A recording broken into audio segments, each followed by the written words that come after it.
time for our big board.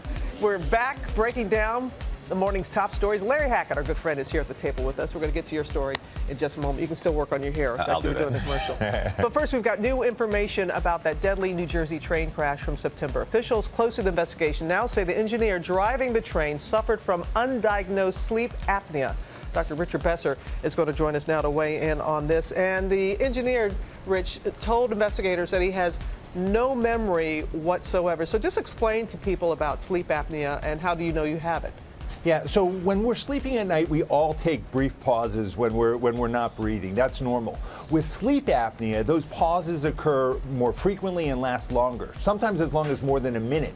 And with obstructive sleep apnea, the problem is the tissues in the back of our neck, those muscles that are supposed to keep our airways open, they don't do their job. So your chest could be moving, but there's no air flowing. They think that millions of people have this problem. And here are some of the symptoms. Here's what to look for.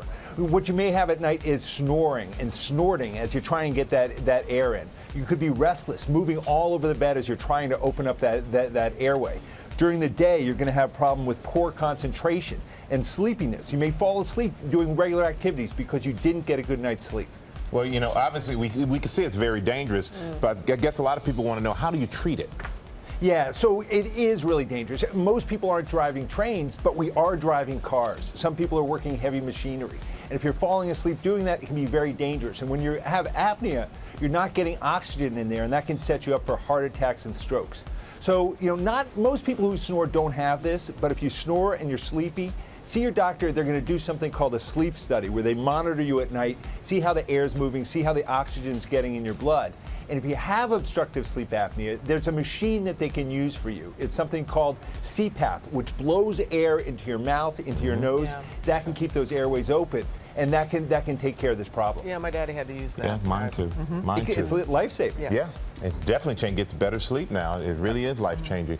And thank you, Richard. Now to a college football scandal. Wake Forest is investigating a possible security breach after the team's game plan was discovered in Louisville Stadium following their loss to the Cardinals on Saturday. ESPN's Stephen A. Smith joins us live. And Stephen, in your opinion, how big of a deal is this? Oh, it could end up being a very, very big deal, Michael, as you well know. We're talking about college football here. We've got a college football playoff system. You see the top 4 teams in the nation being Alabama, Michigan, Ohio State, Clemson. Louisville's on the outside looking in. They've got the imminent Heisman Trophy winning Lamar Jackson. Everybody knows that he's going to win it, and everybody wants to see them in that playoff system. If you find yourself associated with a cheating scandal, that's not something the College Football Committee is going to want to attach to a playoff system. It could end up costing them a playoff berth. It could end up costing them millions upon millions of dollars, because we all know the kind of money, being in the playoff system ultimately generates for your institution. So it's a very, very big deal if there's any substance or credence to this whatsoever. Exactly, because right now it is only an investigation, and Louisville says has no idea what is going on, no knowledge of this whatsoever. But in the cases when we have seen definitive cheating, how far, Stephen A., have teams gone to win? Well, stealing playbooks, stealing signals, and what have you. I mean, the most recent example everybody will point to is Spygate.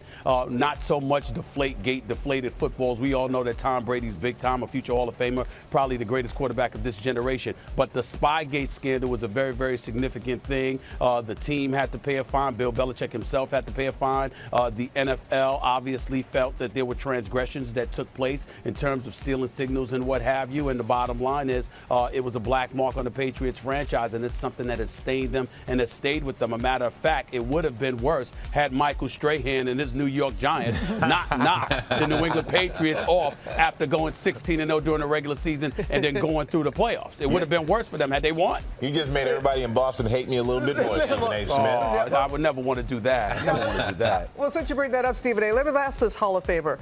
You know, did you protect your playbook? Oh, yeah. I mean, like all you had to information? Protect you had to turn your playbook in every Monday or every Sunday at the game, and if you didn't turn it in, pretty much didn't get your check.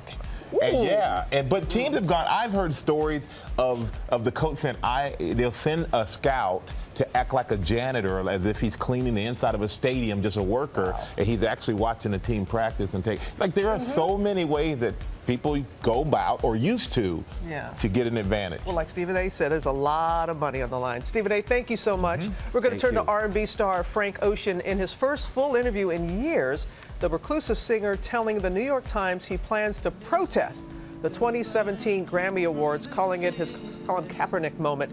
Former People editor-in-chief and our good friend Larry Hackett is here, and Frank has even gone as far to say that he's not going to. We were so eager to hear his new music, Blonde. He said he's not going to put it up for consideration for the Grammys. What do you make of all this? He walks his own path. As you say, he doesn't give interviews. He releases albums on his own. This summer, he released a video album and an audio album. He does things a different kind of way, not unlike Prince. I have a feeling that he was asked about what Kanye had said in October when Kanye said, if he's not nominated, I'm not going. And Frank said, well, you know what? I'm not really interested in it. I don't think that the Academy has done right by African-American artists over the years. There's only been 2 or 3 Album of the Year winners.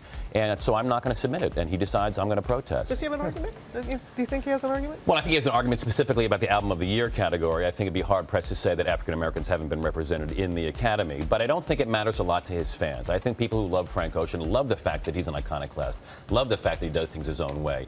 And winning a Grammy is not very important to them. I mean, the Beatles during their career did not have a Grammy, so I don't think this is going to really hurt. You said that before we started. I think the Beatles don't have a Grammy, so you don't think this really affects his career? It's not a bad career move. No, absolutely not. If he was in the music industry and still had a label, yes, but not now. I don't think people care. Okay. All right. Thank you. We care about you.